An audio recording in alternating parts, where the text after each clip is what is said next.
Welcome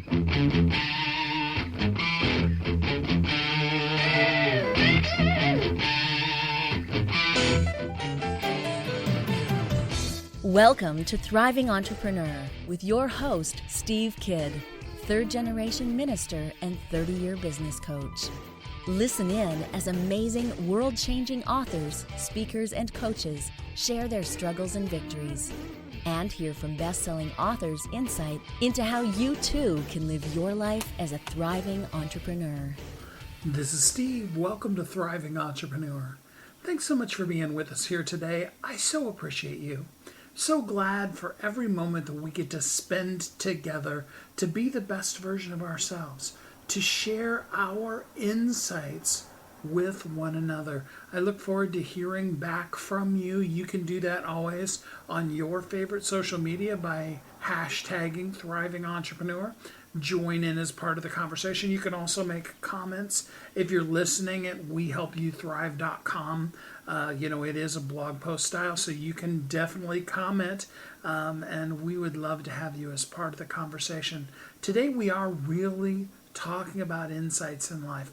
We go through and we learn so much, and there are so many powerful things that we know and we do and we show up for and as in the world. And yet, often, we don't think about those and how powerful those insights are. Well, today, I really just want to focus in with three amazing authors about and share with you insights from their lives that will impact yours, help you see, understand, learn, and grow from the insights that they have that they're now sharing with the world. That's what we all can do. I mean, there's so much going on in the world these days, right? I mean, no matter what you believe in politically, no matter where you live, there is just a lot of stuff going on right now. And yet, there is so much opportunity for you to have insights into living, into life, into the things that others have been through that you don't have to go through yourself. Conversely, there are things that you've come through that you can help somebody else. Maybe you can show them, hey, don't step there, you'll fall off into a ditch. Instead, see that rock right there? That one's a firm, stable rock. And yes, this is a swamp that we're slogging through, but there's some firm footings, some soft places even to fall when necessary, that are there for you as you go through that thing, and maybe even help them get out to the other side a little faster than sometimes we did as we were going through it. That is the power of our insights as we share who we are with the world, and we make the difference that only we can make in this world by being ourselves, by just simply sharing us with the world, making the difference that only we can make, being the person that only we can be, and helping people while it's called today. That's all we need to do. I mean, yesterday's gone. We can't change it. We can apologize for things if we need to, but then we need to move on into tomorrow by maximizing today. Tomorrow may never get here. What if we spend all day today planning for a tomorrow that isn't? Rather than we really do the best we can today. And one of the most powerful ways we can do that is by sharing our insights with the world. The things that we've learned throughout our life thus far, so that we can then take the next step in our own lives and hopefully in the sharing help somebody else take the next step in their life too. And when we do that, we can all live as a thriving entrepreneur. I want that for you. I hope you want that for you too. I'm looking forward to bringing these authors here to you today. Thanks so much for joining us. We're excited to bring you these guests. We're going to hop into a quick commercial, and then we're going to jump right into the first of our authors here on Thriving Entrepreneur. Don't go away. You are not what author who's on a mission. Stand out with your brand out. Check this out, guys. Yep, everything's marketing, and marketing is everything. Your existing book can become a best-selling book, or even, hey, like mine, a #1 international best-selling book in 5 days. Listen, if your business isn't known by everybody, it's obscurity, and that's death, right? The same thing is true for your book. If you're not happy with the way your book is performing, you got that far and then it just fell off the face of the planet kind of feeling, go to yourbestsellertoday.com. Schedule a talk with Steve. It's risk-free, it's guaranteed, it's proven. We've done it thousands of times. What are you waiting for? Yes, yourbestsellertoday.com. This time next week, you could have a beautiful seal on your book and get the attention that you deserve. Reach the people that you came to serve. Come on now. What are you waiting for? Grab a pen. Here we go. All you got to do is book a call. Yourbestsellertoday.com. Go to yourbestsellertoday.com. Book a talk with Steve. It's proven. It's guaranteed. It's going to happen. All you have to do is say yes to your destiny.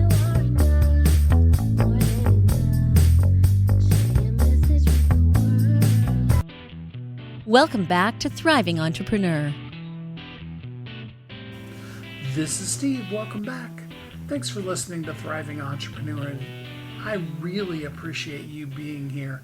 Let's start off with some inspiration, some insight from a person who has a lot to share and is excited to share her third now international best-selling book with you to help you find insights into living too.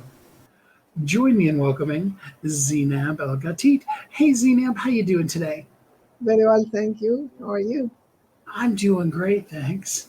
So you have book 3 of your fun series as the truck drives by outside.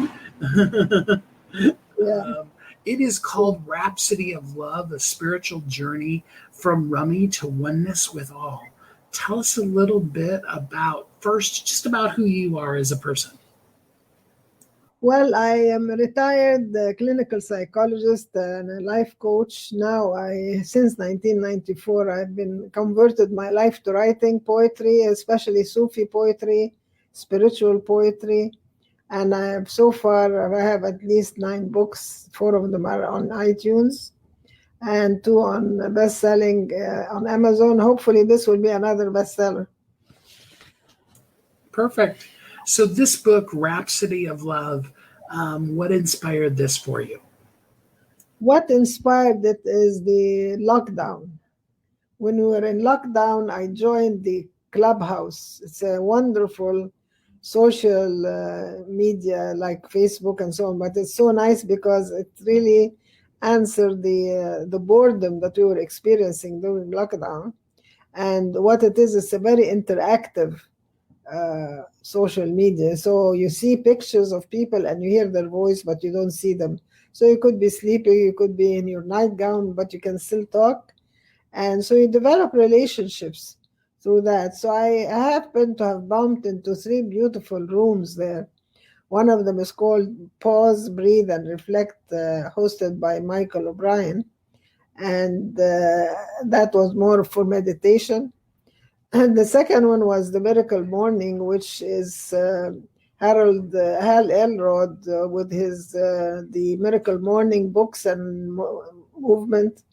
And it's talking about savers, which are things that you do in the morning.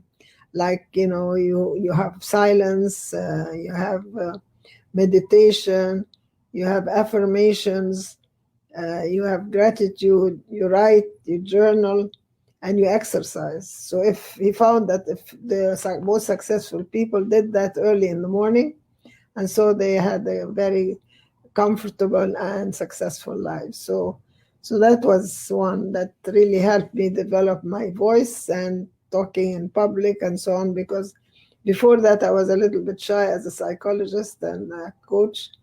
So that helped. And then there are the third room, which was by Chris Delaney, and it was more deep emotional work. And that has the meditation, which is love, intention, vision, and embodiment. So all of them were really deep psychological and work, which was very interesting to me. There was another room also by the fathers of the African fathers in America, which was interesting, talking about Africa and the proverbs of Africa. Our rooms on gratitude. It's just a wonderful social media, and it's by invitation only. So that prompted me to sort of pay back the people who loved me and supported me and helped me a lot. I love that. So, what is the intent of Rhapsody of Love? The intent is, first of all, as I put in there, that the research shows that we change every day because there are almost 330 billion cells that change in our bodies every day. So each one of us is entitled to 3.5 use every year. So multiply that by my age, so I have about 310 use. So you change so much that change is possible. And it happened to me during a meditation. I was feeling blocked. And, the joy that I experienced when I was 25 before marriage and all that sort of disappeared during that meditation. And I regained my sense of humor, my laughter, my joyful self again. So it just shows you that in an instant you can change, and change is possible. The other things I talked about are the strategies that helped me in my spiritual journey in Sufism. And what helped me were those 6 strategies I talked about. And they describe what you really have to take care of in your spiritual journey. Like, first thing is you have to have a clean heart to receive the spiritual messages you get from God or the universe or whatever. And you have to have gratitude. You have to put God as central in your life, or the universe, or whatever. And you have to remember the love and the influencers in your life, because then I didn't realize I had met so many people like Helen Keller, like Dr. Martin, like, Virgin Mary. I had so many visions of Virgin Mary. Having Rumi in my life was very, very important. The other thing is that you have to surrender. You have to let go and let God or the universe, because you can't really control anything. You really don't. You can only control very, very little. The rest, you just have to let it go and relax and just let things happen. Be in the moment. Don't think of the past. Don't think of the future. Just live in your moment now. That's the only thing. And of course, there are qualities that a seeker of inspiration and illumination needs to have. All of the other things that are expected of us all, but in particular, humility, that you can't be arrogant like Satan, when he was too arrogant to bow to Adam and all that. You can't be arrogant. You have to be content with your lot in life. And you have to be giving in God's. The more you give and the more you offer gratitude, the more you get. It's just a fact of life. And, like someone like Tony Robbins was talking once about having only $19 in his pocket, and he saw someone in need. He gave them to him. Next day, he received a $12,000 check from someone. He didn't owe them money or something. So that's the gist of the book. And I hope to do some challenges and explain to people more, either through a mastermind or some mini courses or something like that. I love that. Now, the book has 6 strategies in it. Yeah. And of course, they got to get the book to be able to learn all 6 of those. But pick out your favorite one and tell us one of those strategies. Well, the one that I really think is fundamental and important is the cleansing of the heart. To cleanse your heart, you have to begin by forgiveness. You have to forgive everybody, even your enemies, because your enemies are your best teachers. You learn from your enemies more than you learn from your friends, because everyone who meets us as on our path is a teacher. So cleansing the heart, you begin with forgiveness and self-love and self-compassion. You cannot love others if you don't love yourself. And I mean by love, not just love, but having an empathy for your suffering. Like, we all have things that bother us. And if I love you and I don't empathize with your suffering, that's not love. The love is to know Zizi has this problem. I feel for her. And it's usually your inner child that you have to empathize with. Like we all have an inner child inside. And I talked once about my son was playing the guitar. And at that time, I must have been 50. And all of a sudden, I went in a trance and I saw myself as a child, 1 year, paralyzed in bed. And I saw my parents coming in from Europe. And I couldn't believe how they were so distracted and in anguish. So for that moment, I felt for my little child there, the poor Zizi who was paralyzed from the head down. And I empathized with my parents. Before that, I had thought in my mind they didn't care. And we never discussed this at all until I was 50. Can you imagine? So when I had this trance, I found my forgiveness to them overflowed. And from that, love for everything. My whole personality changed after this. I become more an embodiment of love for everybody. So you care for your inner child and you care for your body. I used to hate my body because after all, when I was limping, people were making fun of me. They were making me feel like I was, I was actually physically abused also from the treatments and so on. So I didn't have a good concept of my body. I thought my body was interfering with me and was the evil that was destroying my life. But then when I matured a bit and understood things, I realized that I couldn't do anything without my body. And I started taking care of it and loving it and really loving myself.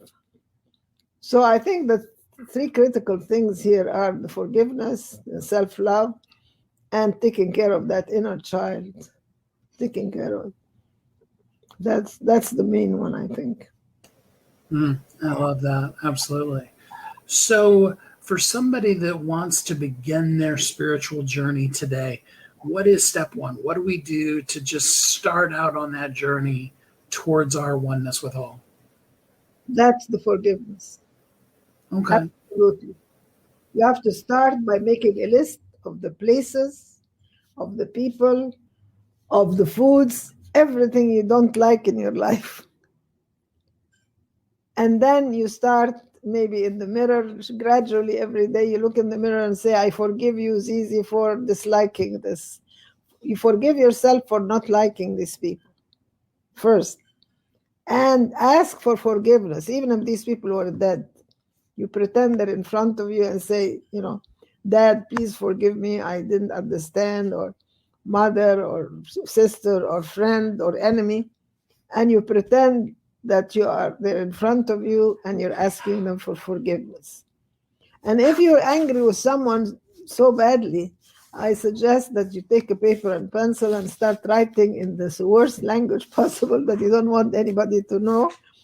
And then after that, you tear up the paper, burn it, and just get rid of it, throw it in the air and get rid of that anger. And then start the forgiveness and ask for forgiveness. Then after you forgive people, you will start loving yourself more. That is so good. The book is called Rhapsody of Love, A Spiritual Journey from Rummy to Oneness with All. It is available today for free on Amazon. So if you want to get the ebook for free today, you can. I did just put the link in the comments. It's also in the description. Zeinab, if somebody wants to go deeper with you, they want to be part of that mastermind or do coaching with you, how do they get in contact with you? Well, they can contact me on Instagram or on Facebook or on Messenger. They can DM me that on Instagram or Messenger would be the easiest thing. And I also have a website. I think I included it in the book. Do you know off the top of your head your website address? It's a dialogue with the beloved at gmail.com. Perfect. I love that. Well, Zeinab, I really appreciate you spending some time with us here on the show today. Thank you. Thank you for having me. I enjoyed it. Thanks, Steve. Every single one of Zeinab's books are so incredible, so inspiring. This is her 3rd book. I encourage you to get all of them from Amazon. she really will help you see insights into the way that you respond to things, the way that your mind works.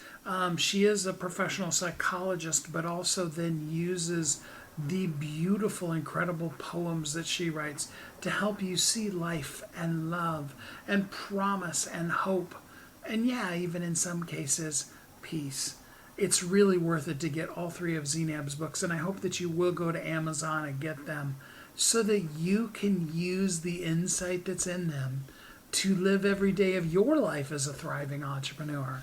We're going to take another quick commercial break, and then we will be back here on Thriving Entrepreneur.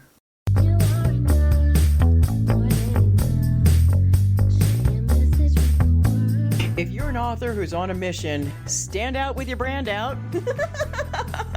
Check this out, guys. Yep, everything's marketing, and marketing is everything. Your existing book can become a best-selling book, or even, hey, like mine, a #1 international best-selling book in 5 days. Listen, if your business isn't known by everybody, it's obscurity, and that's death, right? The same thing is true for your book. If you're not happy with the way your book is performing, you got that far and then it just fell off the face of the planet kind of feeling, go to yourbestsellertoday.com. Schedule a talk with Steve. It's risk-free, it's guaranteed, it's proven. We've done it thousands of times. What are you waiting for? Yes, yourbestsellertoday.com. This time next week, you could have a beautiful seal on your book and get the attention that you deserve. Reach the people that you came to serve. Come on now. What are you waiting for? Grab a pen. Here we go. All you got to do is book a call, yourbestsellertoday.com. Go to yourbestsellertoday.com. Book a talk with Steve. It's proven, it's guaranteed, it's gonna happen. All you have to do is say yes to your destiny.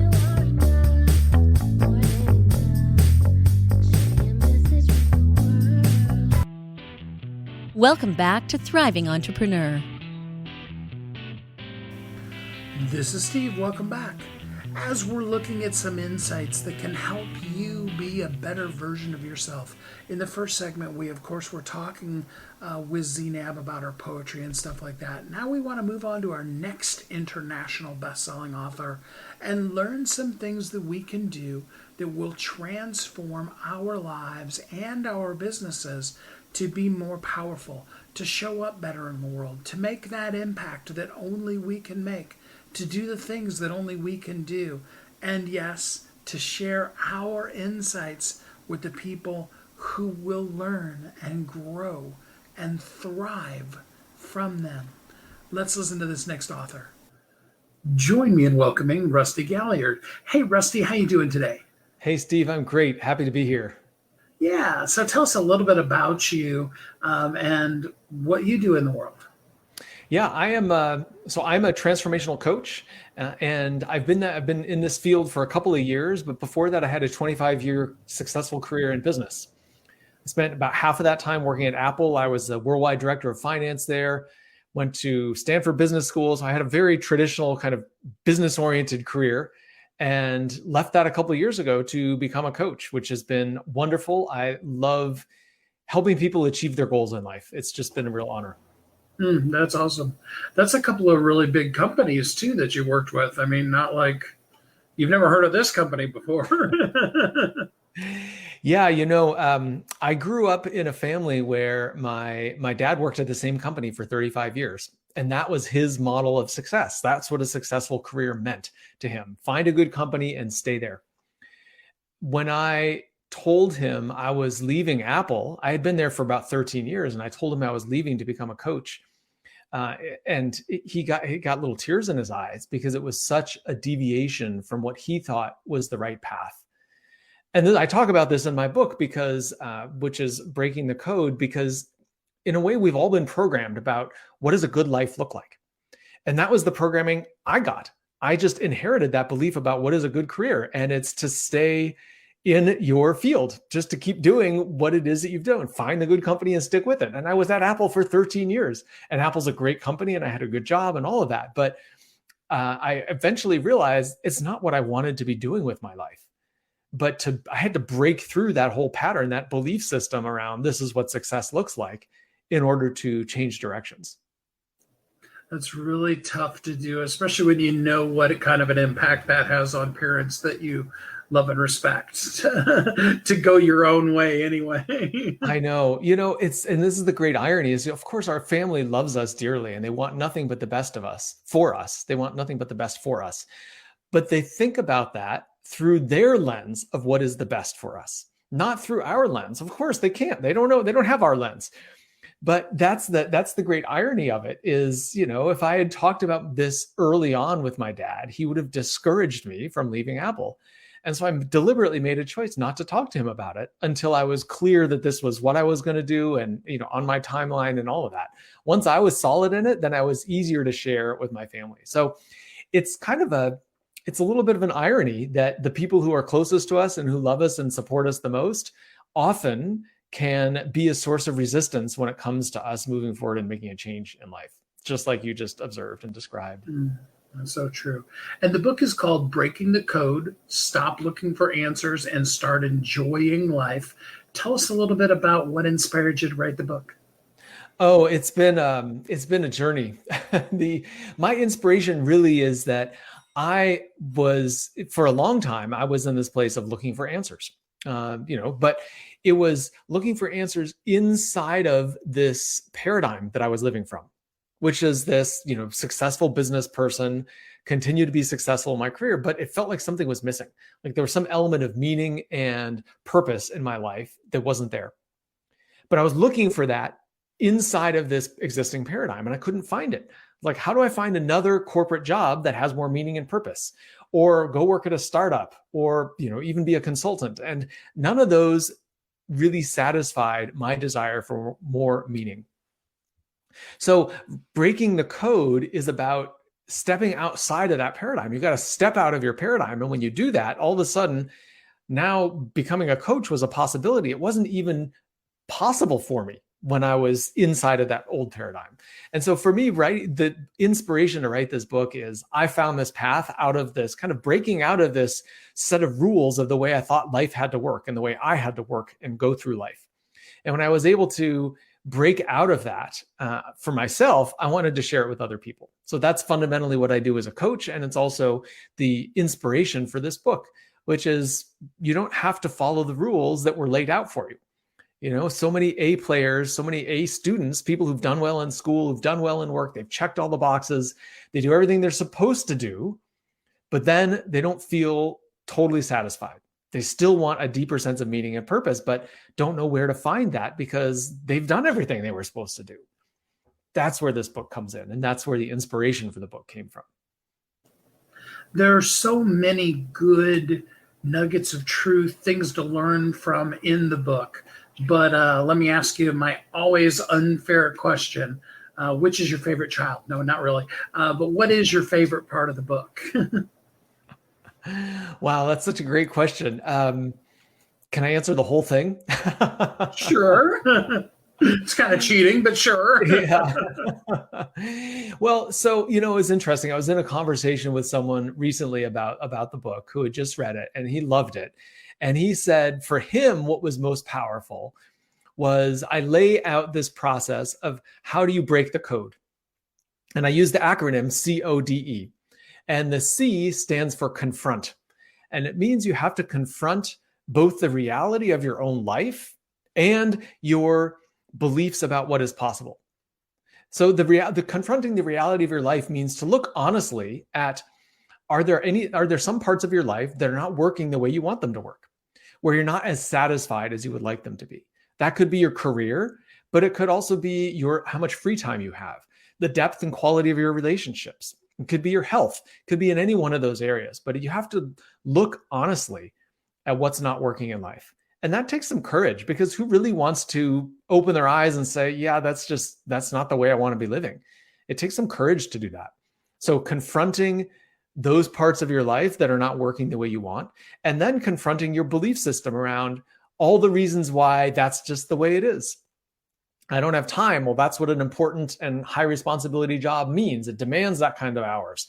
Or, I'm doing the best I can. I don't know how to have a different and better relationship. Whatever belief systems you have to be willing to confront those and say, all right, well, I've believed that so far, but what if that doesn't have to govern my success going forward? So I think this idea of confronting some aspect of your life and looking at it squarely and clearly and saying, is this really working for me? That's an important part of it. Absolutely. A really tough one too, because we have to be willing to be honest with ourselves as opposed to the lie that we typically tell ourselves or fall into in order to be able to work for 13 years at Apple and be okay with it. Yeah, it is. And in some respects, it can be hard to even see that lie. It's like the fish who doesn't know he's swimming in water, right? It's for me, as I described earlier, my whole view of a career was to work in a big corporation because that's what I grew up around. Of course, I saw people who worked at startups and consulting and that kind of thing, but I dabbled a little bit in a startup around business school, but then I just shifted back to working in a big company because I felt more comfortable there. It's what I was used to. And that's why I talk about requiring courage. And it's, we have to take ourselves on. We have to say, well, that's what I've always thought was normal. But what if that doesn't have to hold me back? What if there was another path? What if I could do something totally different and still be successful in the way I want to be successful? What might that look like? So being willing to embrace that possibility is huge. Yeah, for sure. Let's talk a little bit about the fear, because when you start really embracing all of these courageous things, that fear rises up and it's like, no, don't do that. I have a weekly or monthly paycheck and now I have a nothing. How do we embrace that fear? Yeah, it's such an important part of the process because fear is normal. Everybody has that. I certainly had it when I went to become a coach. Just like you said, I've got a regular paycheck and I'm walking away from that, working at one of the biggest and best companies in the world, and I'm leaving it. So the way you embrace the fear is to acknowledge it, first of all, to recognize that it's there, to recognize it's a part of the process. And then you have to decide. You have to decide what matters more to you. Is it this fear and stability? Or is it living the kind of life you want to live? Because fear is just the barrier between where you are and where you're going. It's like the border. It's the border guard. And you have to get through the border out of the world that you've lived in into the world that you want to be moving into. And fear is the border guard. So it's part of the process. You have to acknowledge it. You have to expect it, but then don't let it determine your decision. That's the key part is you recognize it and acknowledge it, but say, I'm going to move forward anyway, because where I'm going matters to me. That makes so much sense. So, of course, people need to get the book. They absolutely have to get the book, and they can get it for free today. In fact, I'm going to put a link in our chat right now that'll go out to people if they want to get the book. But for somebody just listening in and they want to take, maybe that first little baby step, what's a first step a person can do to breaking the code in their own life? Yeah. Well, so first of all, I just want to emphasize again to get the book. Today is the first day that it's out and available on Amazon. And as you know, Steve, I'm offering it for free. So it's just for the first day, and it's a gift. It's a gift to everyone out there who is exactly where I was, who wants to make a change in life. You have this desire for something more. You may not even know what it is or how to get there. I didn't, but I had somebody who walked me through a process just like what's written out in the book to help me create that sense of possibility. So if you want a first step beyond getting the book, which is a great first step, I would offer this one as a first step. To, first of all, back to what we were talking about earlier, is to confront that part of your life where you want something more meaningful or more purpose in life. So acknowledge and just do a little assessment of your life, scan through it and say, where is my satisfaction meter not all the way up to 10? If it's, if your satisfaction meter's at 7 or at 6 or even at 8, there's always room to go up a little bit. So where is there room to go up to the next level? So that's a good starting point. And then once you see the opportunity, get curious with yourself. What might it look like to go from wherever you are, 7 to 10, or maybe 2 to 10? That's fine. What might it look like to go all the way up to a 10? And this part requires some imagination, because, a lot of people will say, well, I don't know. If you had asked me 7 or 8 years ago and said, well, what kind of job do you want? My answer would have been, I don't know. And the thing that was blocking me from getting the idea in my head was the code, was my code, my beliefs about what is possible, the kind of life, the kind of career that I would have. So you have to get creative and say, I just wonder, I'm curious if money were not a constraint and what I've done in the past were not a constraint, and what my friends thought or my family, what my family would think. What if none of those things held me back? What could I do? What kind of change? What would I love to have in my life that would move me all the way up to a 10 on the satisfaction meter? That I just feel like, oh man, my life would be fantastic if I had that. So get curious with yourself and set aside all the constraints and start to just wonder about what it might look like. That is the seed of progress. That's really, really good stuff. All right. So, and if somebody wants to go deeper with you than even the book, how can they get in contact with you? Yeah, great question, Steve. So you can find me on LinkedIn is a great place. I'm not on Facebook very often. You can find me on Facebook, but I'm not a regular there. So the best is to check me out on LinkedIn. Also, you can go to my website, rustygaylord.com. And you can check me out there. It's got my contact info, and reach out to me. I'd love to hear from you. I'd love to connect with you and support you in this journey. And don't forget to get the book, Breaking the Code. Stop looking for answers and start enjoying life. You can get it today for free on Amazon. The link is in both the description as well as the comments now. Rusty, thanks so much for spending some time with us here on the show today. That was great. Thanks, Steve. Another amazing book that you really do need to get a hold of. You need to understand how to really know the code and live in a way that is in alignment with who you are, to be the best you that you can be. That's all any of us really can do. As we share the insights with the world of who we are, and we gain deeper insight into how we are, we can do more, do better, be more, be better, and really share our best with the world. Really share ourselves with the world, to see the world change in a way even because of who we are and what we do. That's what our insights are for. They're not really for us. I mean, hopefully they do help you grow too, but really more than anything, they're here to be able to help you make that difference that you were put on this planet to make, so that as you do so, you're living as a thriving entrepreneur. We'll be right back.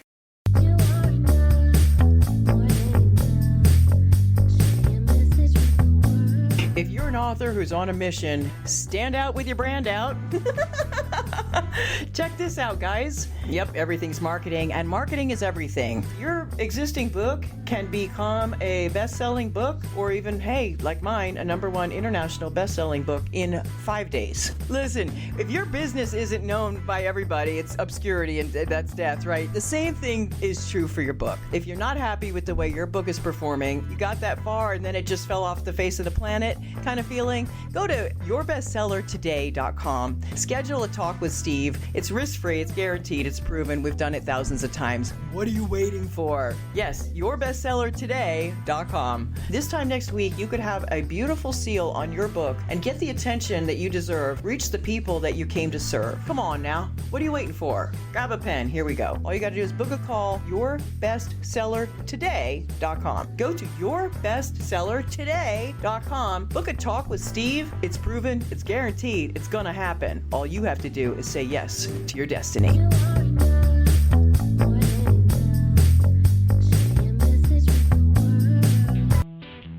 Welcome back to Thriving Entrepreneur. This is Steve. Welcome back. So we've talked through some internal things, both poetically, life experience, as well as just some practical things you can do in your business. And now I want to turn us just a little bit. We're still talking about insights, but to help some people get insights into Why do things that don't seem like they should fit into society, why do they work? Why do people do the things they do? Sometimes we're faced with questions that we just do not have the answers for. And I really appreciate the subject that this author took on, and the way that he approaches it to help us really understand some things that some people just really do not understand why they happened. Join me in welcoming Cliff Oxford. Hey, Cliff, how you doing today? Good afternoon. I'm doing well. Thanks for having me. Yeah, tell us a little bit about you and how you show up in the world. Okay, I'll give you the 30-second story. I grew up in the Okefenokee Swamp and then went to college and then got on at UPS and left there in 1995. I left there as national IS manager, started a company and built it, sold it, went to Emory. Didn't do too well there on the academic faculty, but then I started the Oxford Center while I was there and grew that to about 550 companies in the portfolio. And what we did, we were a membership-based group that helped people build their companies and then sell their companies. And after that, I've written a couple of books: No, Grow, Exit, Lambs the Leaders, which is liberal arts majors in a business society working in the business world. And then I just released Redneck Reverie. And I sold the Oxford Center for Entrepreneurs to Forbes Books in 2018, where I had started the Morning Report, and they carry that on to this day.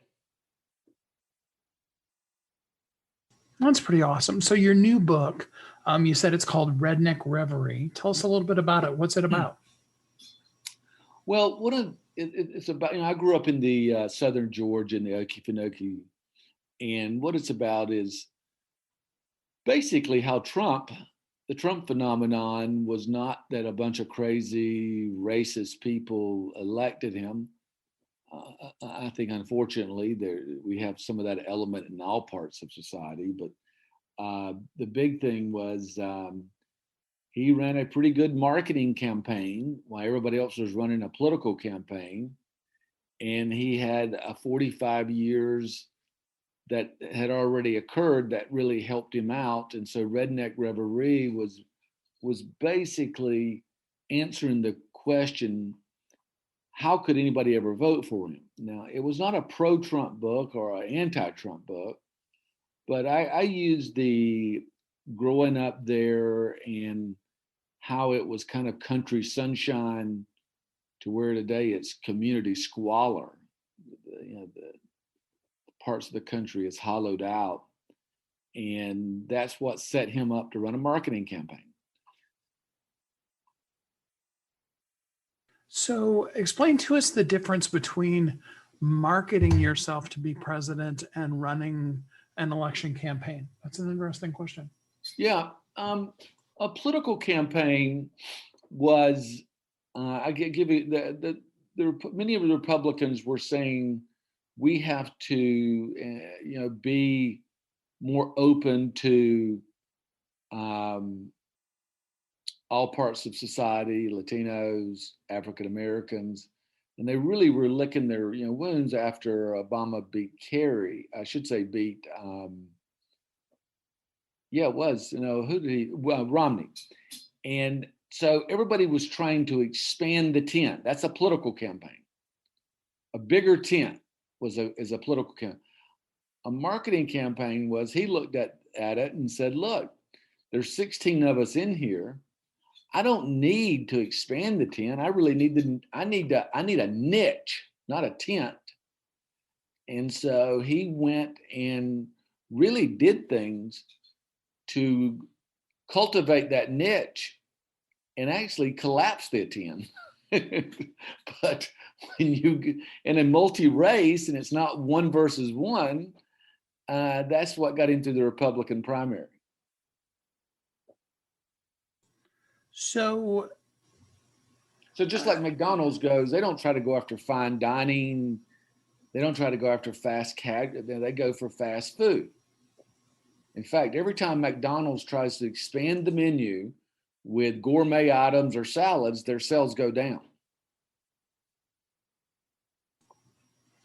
So even in political realm, having a niche and sticking to it and being more clear about who you're speaking to is really the most powerful way to reach people. Or is that what you're saying?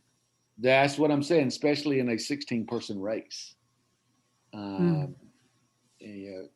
would say that even if there were 8 people who started, and it was amazing that all the political consultants, the politicians and all couldn't have figured that out beforehand. I mean, Trump was the only one that really did.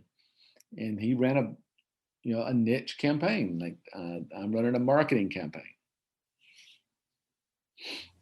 So what lessons can we learn? I mean, regardless of whether a person was for or not for Trump, what lessons can we learn that we could follow over and use in our own businesses? I think with Trump, you can learn, lean into what you do well. Don't try to don't chase shiny objects. Lean into what you do well. I'll give you a good example here in Atlanta, the Waffle House. Are you familiar with the Waffle House? Yes, I am. Okay. They're looking at serving beer. And I saw their founder, their chairman the other day, and I said, why do you want to serve beer in the Waffle House?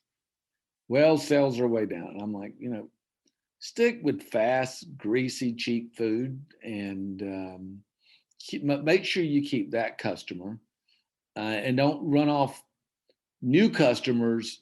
And that's what, if you think about the Republicans before Trump, they were chasing off their current customers, trying to pursue new customers. So I would say lean into what you do well rather than chasing whole new segments. When you get 100%, then maybe look at expanding it. 100% market share. The second thing is, even after you get the customer, you disrupt. Let's say if you're disruptive and you get your vein of customers, one of the things we see is who can make that now run like a business. You have to pivot from a disruptor to a business. And I was watching the documentary on Tower Records, Everything Must Pass, and Russ Solomon, the founder, admitted we never really pivoted in 30 years. We were always just disrupting. And then when the market shifted, they went from the penthouse to the outhouse. So that's the things I think we can learn from Trump. The good, what he did as far as getting elected, but probably afterwards, I think some of those suburban women abandoned him because he never totally transitioned into governing. Like running a COVID pandemic. You got to shift. You got to lean into what you do well and then shift to being a business person. So with that in mind, who do you think it is, or who's going to be the inheritor of that phenomenon now that Trump's gone? Well, I wrote about that in the book, Redneck Reverie, which, by the way, is available on Amazon.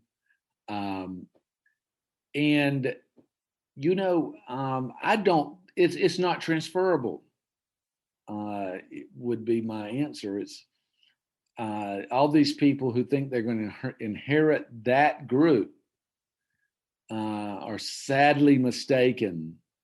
Sadly mistaken. So, of course, his son is kind of setting himself up for it. But I heard this morning from a very good source that Trump's already told his campaign people to file papers to run for election to run for president. They're going to file, the earliest they can file them is February. So, he may keep, Trump is never going to let that coalition go to somebody else. I would even be surprised if he let it go to Don Jr. Because here's the lesson for us to learn from this. The worst company you can buy, if you're going to go out and buy a company, and is a personality-driven company, where it's totally personality-driven. And I can say that now because I've sold 2 of them. And both times the people who bought them thought, well, this little entrepreneur has done this. Our platform is much bigger. We can do more. But personality-driven companies, and that's what Trump Inc. is politically. Trump Inc. politically is a personality-driven niche. So not transferable. So if a person does have a personality-driven company, how can they change that up and make it so that it is really actually sellable or livable beyond them? It's a really good question. And I this is probably one of the biggest things we tackled in the Oxford Center for Entrepreneurs. This was the hurdle, because we had so many people who had been successful that had cash flowing companies, but now they got to go. And if you want to sell it, a smart buyer will pick up very quickly that it's personality driven, unless you do a couple of things. But for the most part, they'll pick up on that. So the answer to that question is systems.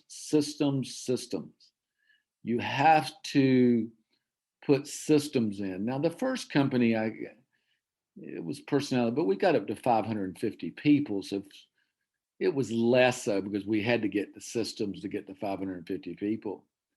But the Oxford Center for Entrepreneurs, we never got more than 18 people because I just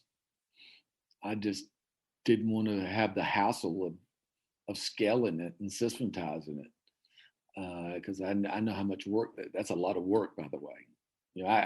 Somebody can say, yeah, you really need to put systems in and scale it. Yeah, that's a lot of work and a lot of execution risk. But if you really want to get beyond the personality driven, and many companies have, Bloomberg was a personality-driven company the first few years, and that's the big pivot that these, I talked about going from disrupting to a personality can disrupt, but a personality can't govern and scale a company. That takes systems. So to answer your question, systematize it is the answer to a personality. And besides writing the books, do you then still work with people, or is it just through your books that you help people out these days? No, I still, in fact, I signed on yesterday to a really pretty sizable M&A opportunity. The company is highly profitable, blah, blah, blah. So that one, we will create an auction for that one, and that one will be a lot of fun. It's not a lot of fun when you have to go out and beat the bushes. And I've done that, but I do a lot less of that now, of beating the bushes and drumming up buyers. And so I do a lot less of that. But the right opportunity, yes, I still do. And I've got about 12, I think, 14 clients. They pay me a monthly fee just to have access to me. They call me 24/7 when they need me. So I'm doing that. And I also got this think tank I'm doing. I got about 50 people in the think tank. Really what we're doing with the think tank is taking best of breed category leaders and really mapping out what is coming down the road. And we do that. And the final thing is I put out a blog once or twice a week. in light of what's coming. And so, yeah, I'm staying busy, but kind of, picking and choosing what I want to do and where I can add value is where I want to be. Perfect. Well, the book is called The Redneck Reverie, The Rationale for the Trump Phenomenon. You can, of course, get it on Amazon and all the other places you get books. Cliff, thanks so much for spending some time with us here on the show today. Yeah, if anybody wants to email me to get the blog, it's just cliff@cliffco.com. Cliffco is CLIFFCO.com. Cliff@cliffco.com. Okay. Perfect. I hope you have a great day. I thank you for having me. Okay. I enjoyed it. Good questions, by the way. I so hope that from all three of these authors, you gained some insight. You gained some things that will help you with your life and your business, but that they also encouraged you to share the insights of what you know so far with the world. You may have a completely different perspective. The world is such a different place than it was last week, or like the interview that I just did that happened in early November of last year. And it will continue to change. And you may be listening to this 10 years from now and be like, oh my gosh, I can't even believe that people were talking about those kind of things. And yet they give us an insight into where the world was at that moment, what we knew at that point, and helps us be able to potentially grow even further. Regardless of where we were then, we can be in an even better place now. We can grow with each day that we move through, and more importantly, we can share who we are with the world and make the difference that only you can make in this world. That's why we're here. It's for the people that we can and will impact, that each of us is uniquely brilliant, was created for a purpose. The world needs you. You are important. You are amazing. You are incredible too. There is no one. There is no one like you. You can be anything. You can go anywhere. And as Dr. Seuss says in his book, oh, the places you will go, with a head full of brains and a shoe full of feet. You never know the people that you'll meet. I encourage you to meet them powerfully. Make the difference that only you can make in the world. To live as a thriving entrepreneur right here in the place that you are, sharing the insight of what you know thus far, and learning and growing from the people around you too, so that you can be all that you can be in everything that you say and in everything that you do. I'm so glad that we got to spend this time together. Thanks so much for showing out, showing up, and being here with us as we all strive to live as a thriving entrepreneur. Until we're together again next time, I hope that you have a great week. Thanks for listening to Thriving Entrepreneur today. If you want to get your question answered, send an email to questions@wehelpyouthrive.com. We look forward to you joining us again next time.